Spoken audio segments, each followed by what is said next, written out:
સુરત મહાનગરપાલિકાની ઘોર બેદરકારી સમાવી છે। સ્માર્ટ સિટી સુરતમાં પુણા વિસ્તારના બોમ્બે માર્કેટ રોડ પર ગટર લાઇન ચોકઅપ થતા ગટરિયા પાણી ફરી વળ્યા છે, જેના કારણે સ્થાનિકો ત્રાહિમામ પોકારી ઉઠ્યા છે।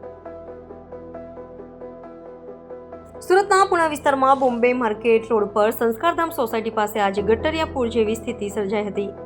ગટર લાઇન ચોકઅપ થઈ જવાના કારણે ગટરનું અત્યંત દુર્ગંધ મારતું પાણી મેઇન રોડ પર વહેવા લાગ્યું હતું। આ ગટરિયા પાણીના કારણે સ્થાનિક લોકો ભારે પરેશાન થઈ ગયા છે અને ગંદકી તથા દુર્ગંધથી ત્રાહિમામ પોકારી રહ્યા છે।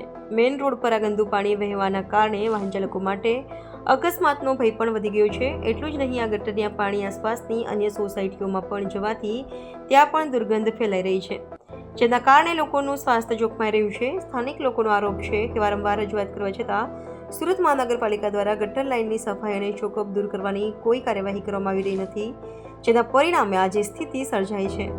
સ્માર્ટ સિટી તરીકે ઓળખાતા સુરતમાં આ પ્રકારની ગંદકી અને ગટરિયા પૂરની સ્થિતિ પાલિકાની બેદરકારી છતી કરે છે। સ્થાનિક લોકો તાત્કાલિક ધોરણે આ સમસ્યાનો ઉકેલ લાવવા અને જવાબદાર અધિકારીઓ સામે કાર્યવાહી કરવાની માંગ કરી રહ્યા છે।